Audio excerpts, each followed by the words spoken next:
विकास एक शहर का नौजवान था जो एक छोटी सी नौकरी करता था। उसकी शादी ममता से हुई जो एक छोटे से गांव की रहने वाली थी। ममता का गांव, जिसका नाम नदियापुर, चारों तरफ से नदियों और झरनों से घिरा था। यहाँ का हर घर पानी के आसपास बसा था और गांव वाले पानी को अपनी संस्कृति का हिस्सा मानते थे। शादी के बाद जब विकास पहली बार ममता के ससुराल पहुंचा तो उसका स्वागत गर्मजोशी से हुआ। लेकिन पहली ही रात ममता के बड़े भाई गोपाल ने उसे एक अजीब सा नियम बताया। विकास, हमारे गांव में एक परंपरा है, गोपाल ने गंभीर स्वर में कहा। हर नए दामाद को अपनी पहली रात नदी के बीच में बने एक छोटे से टापू पर बितानी होती है। वहाँ कोई छत नहीं, कोई बिस्तर नहीं, सिर्फ पानी और तुम। इसे हम पानी में सोना कहते हैं। विकास ने हंसते हुए कहा, भाई साहब, ये तो मजाक जैसा लगता है। पानी में सोना? मैं तो डूब जाऊंगा। गोपाल ने मुस्कुराते हुए जवाब दिया, डूबने की बात नहीं है बेटा, यह तुम्हारी हिम्मत और हमारे परिवार के प्रति तुम्हारी निष्ठा की परीक्षा है। ममता ने विकास को चिंतित नज़रों से देखा, लेकिन वह चुप रही। विकास ने उसकी आंखों में विश्वास देखा और फैसला किया कि वह इस चुनौती को स्वीकार करेगा। उस रात विकास को एक छोटी सी नाव में बिठाकर नदी के बीच में बने टापू पर छोड़ दिया गया। टापू इतना छोटा था कि उस पर बस एक आदमी खड़ा हो सकता था। चारों तरफ पानी था और रात को हल्की बारिश शुरू हो गई। पानी की ठंडक और बारिश की बूंदें विकास को कपकपा रही थीं। उसने सोचा, यह क्या अजीब सा रिवाज है, क्या ममता के लिए इतना करना ज़रूरी है? रात भर वह टापू पर खड़ा रहा, अपने प्यार और नए परिवार के लिए हिम्मत जुटाता रहा। सुबह जब गोपाल उसे लेने आया तो विकास को थका हुआ लेकिन मुस्कुराता हुआ पाया। गोपाल ने कहा, तुमने पहली रात पास कर ली, लेकिन यह तो शुरुआत है। हमारे ससुराल में और भी इम्तिहान हैं। नदियापुर गांव की हर गली में पानी की छोटी छोटी नहरें बहती थीं। यहाँ के लोग पानी को पूजते थे और उनकी हर परंपरा में पानी का महत्व था। विकास को अगली चुनौती के लिए तैयार रहने को कहा गया। इस बार उसे गांव के सबसे गहरे कुएं के पास रात बितानी थी, जहां उसे पानी की सतह पर तैरते हुए एक लकड़ी के तख्ते पर सोना था। यह कुआं इतना गहरा था कि उसकी तलहटी दिखाई नहीं देती थी। विकास को डर लगा, लेकिन ममता ने चुपके से उसके हाथ में एक छोटा सा ताबीज़ थमाया और कहा, यह तुम्हें हिम्मत देगा, मैं तुम्हारे साथ हूँ। विकास ने ताबीज़ को कसकर पकड़ा और कुएं में उतर गया। रात भर वह तख्ते पर संतुलन बनाता रहा, पानी की ठंडक और अंधेरे से जूझता हुआ। सुबह जब वह बाहर आया तो गांव वाले उसकी हिम्मत की तारीफ करने लगे। कई दिन बीते और विकास ने एक के बाद एक कई चुनौतियां पार कर ली। कभी उसे बारिश के गांव में मंदिर तक नंगे पांव जाना पड़ा, कभी नदी के तेज बहाव में एक छोटी सी नाव चलानी पड़ी। हर बार ममता उसका हौसला बढ़ाती और विकास को लगने लगा कि वह ससुराल सिर्फ इम्तिहानों का घर नहीं, बल्कि प्यार और विश्वास का भी मंदिर है। एक दिन जब वह ममता के पिता हरिप्रसाद के साथ नदी किनारे बैठा था, उसने पूछा, पिताजी, यह पानी में सोने की परंपरा का असली मतलब क्या है? हर बार पानी, हर बार ठंड, हर बार डर, इसका मकसद क्या है? हरिप्रसाद ने गहरी सांस ली और बोले, बेटा, हमारा गांव पानी पर टिका है। नदी हमें जीवन देती है, लेकिन वह हमें चुनौतियां भी देती है।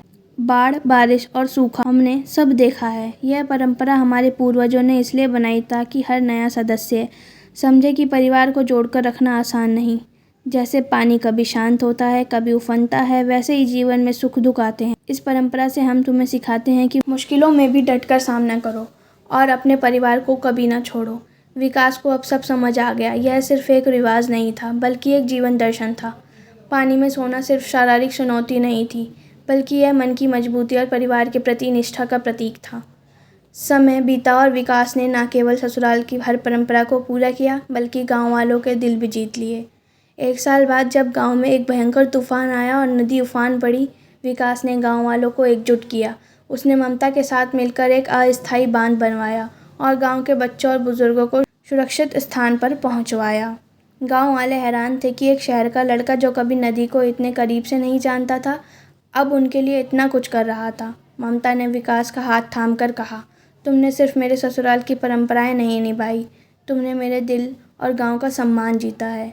विकास ने मुस्कुराते हुए जवाब दिया, यह ससुराल अब मेरा भी घर है। पानी में सोना मुझे सिखा गया कि प्यार और परिवार के लिए कोई भी मुश्किल छोटी नहीं।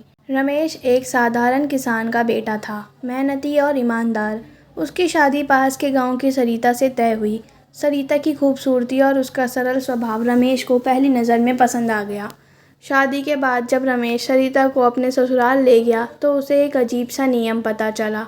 सरिता के पिता रामलाल ने बताया, बेटा, हमारे गांव में एक परंपरा है, हर नया दामाद को पहली रात पानी में सोना होता है। रमेश ने हंसते हुए पूछा, पानी में सोना? ये कैसी परंपरा है ससुर जी? रामलाल ने गंभीरता से कहा, यह परंपरा हमारे पूर्वजों ने शुरू की थी। यह दामाद की सहनशीलता और परिवार के प्रति समर्पण को परखने का तरीका है। जो इस परंपरा को पूरी करता है वही हमारे परिवार का सच्चा हिस्सा बनता है। रमेश को यह बात अजीब लगी, लेकिन उसने सरिता की खातिर इसे स्वीकार कर लिया। उस रात गांव के पास बहने वाली नदी के किनारे एक छोटा सा तालाब था, जहां रमेश को रात बितानी थी। पानी ठंडा था और बारिश की हल्की फुहारें उसे और ठंडा बना रही थी। रमेश ने हिम्मत जुटाई और तालाब में उतर गया। पानी रमेश के कमर तक था। वह रात भर खड़ा रहा, ठंड से कांपते हुए। सरिता ने दूर से उसे देखा, उसका दिल दुखा, लेकिन वह परंपरा के आगे मजबूर थी। रमेश ने सोचा, अगर यह मेरे परिवार और प्यार के लिए ज़रूरी है तो मैं इसे सहन कर लूँगा। रात बीत गई और सुबह जब रामलाल आए तो रमेश को पानी में खड़ा पाया। रामलाल ने मुस्कुराते हुए कहा, तुमने पहला इम्तिहान पास कर लिया, लेकिन यह शुरुआत है। ससुराल में रहने के लिए अभी और परीक्षाएं हैं। रमेश को अब समझ आया कि यह पानी में सोने का मतलब सिर्फ एक रात की बात नहीं थी। यह एक प्रतीक था, सहनशीलता, धैर्य और परिवार के लिए बलिदान का। रमेश और सरिता का ससुराल एक अनोखा गांव था। यह गांव नदी के किनारे बसा था और हर घर के पास पानी की छोटी छोटी नहरें थीं। गांव वाले पानी को बहुत पवित्र मानते थे। उनके हर रिवाज में पानी शामिल था, चाहे वह खेती हो, पूजा हो या शादी ब्याह। यहाँ तक कि बच्चों के नाम भी पानी से जुड़े थे, जैसे नदियाँ, सागर या वर्षा। रमेश को अगली परीक्षा के लिए तैयार रहने को कहा गया। इस बार उसे गांव के सबसे पुराने पेड़ के नीचे बारिश में बिना छत के रात बितानी थी। बारिश इतनी तेज़ थी कि रमेश का पूरा शरीर भीग गया, लेकिन इस बार सरिता ने चुपके से उसके लिए एक छोटा सा तिरपाल रख दिया ताकि वह पूरी तरह भीग ना जाए। रमेश ने सरिता की इस छोटी सी मदद को देखा और उसका दिल भर आया। उसने सोचा, मेरा ससुराल भले ही सख्त हो, लेकिन मेरी सरिता मेरे साथ है।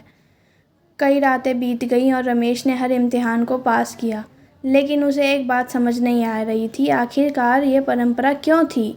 एक दिन जब वह रामलाल के साथ खेतों में काम कर रहा था, उसने हिम्मत करके पूछा, ससुर जी, यह पानी में सोने की परंपरा का असली मकसद क्या है? रामलाल ने गहरी सांस ली और बोले, बेटा, हमारा गांव पानी पर निर्भर है। हमारे पूर्वजों ने हमें सिखाया है कि पानी ही जीवन है, लेकिन पानी उतना ही खतरनाक भी हो सकता है जितना वह उपयोगी है। बाढ़, बारिश और नदी की उफान हमारे गांव को कई बार तबाह कर चुकी है।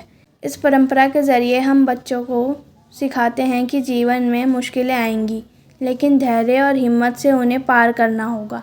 पानी में सोना सिर्फ एक रिवाज नहीं, बल्कि यह एक सबक है। कठिनाइयों में भी अपने परिवार के लिए खड़े रहो।